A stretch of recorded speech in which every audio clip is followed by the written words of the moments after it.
দেখো বন্ধুরা, যে করছি ডিম ভুজিয়াটা হয়ে গেছে। ডিম ভুজিয়া দিয়েও পাউরুটি খেলো। বৃষ্টির জন্য বাইরে যা অবস্থা, বাইরে যাওয়ার উপায় নেই, বন্যা হয়ে যাচ্ছে বৃষ্টিতে। আজকে আটাটা রুটিটা করলাম না, আটাটা মাখিনি, আটাটা আনতেই ভুলে গেছি আমি, মানে আনতে বলার কথাই ভুলে গেছি। এই জন্য ডিম পাউরুটি খাবো। এখনও সবজি কাটা হয়নি, বৃষ্টির জন্য শুনেছিলাম একটু দেরি হয়ে গেছে।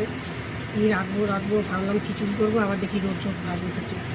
মানে কালকে অল টাইম বৃষ্টি হচ্ছে, সারা রাত ধরে প্রচুর পরিমাণে এত বৃষ্টি হয়েছে, চারদিকে জলাকার পড়েছে।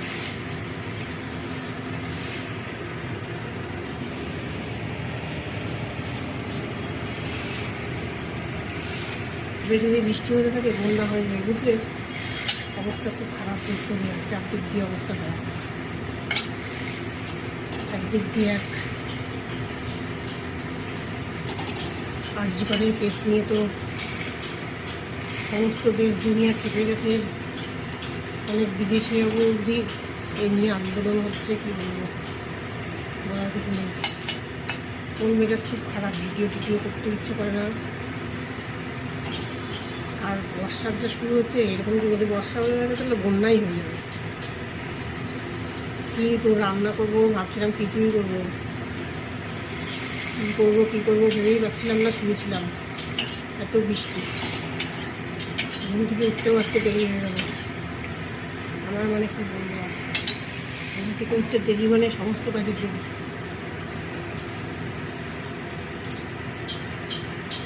আচ্ছা, কী বলবো, দৌড়াতে আবার ঘাম ছুটে যাবে, দৌড়ে কাজ করতে হবে। তারপরে আটাটাও বললাম ভুলে গেছি, রুটিটা হলো না, পাউরুটি খাবো। আটা আনার কথা আজকে মনে করবি তো, আটা আনার কথা।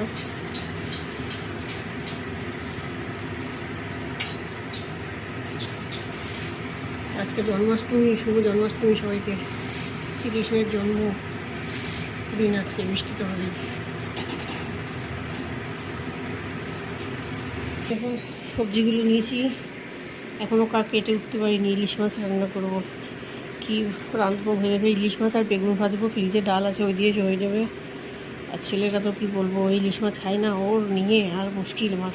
আর দেখো ফ্রিজে কিচ্ছু রাখতে পারছি না, পচে যাচ্ছে, জানো তো। ফ্রিজে লঙ্কাগুলো বাইরে রেখে সব জল হয়ে কেমন পচে কেমন জাগ মতন হয়ে যাচ্ছে। দেখো সবজি কাটছি, আমার লঙ্কাকে ঝালবো, কাশি উঠে গেলো। এই দেখো চাল কুমড়োটা কেটেছি, আর ওই যে উপরে বেগুনটা কেটে রেখেছি। আমি জানি যে আলু সিদ্ধ দেবো ছেলের জন্য।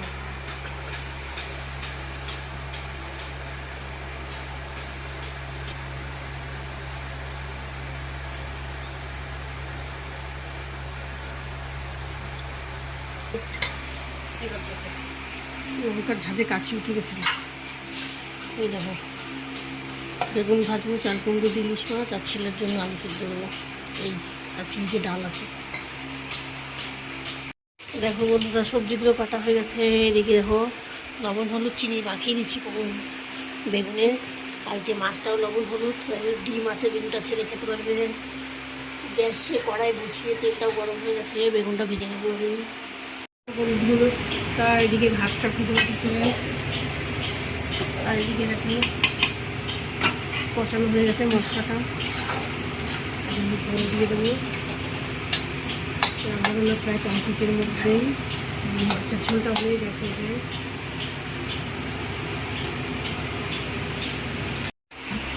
দেখো বন্ধুরা, রান্নাবান্না কমপ্লিট হয়ে গেছে।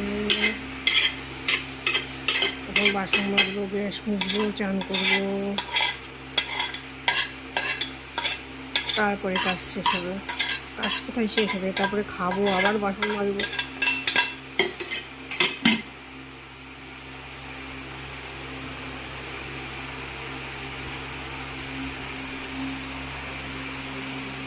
তাহলে আজকের ব্লগটা এখানে শেষ করছি। সবাই ভালো থেকে সুস্থ থেকো, টাটা।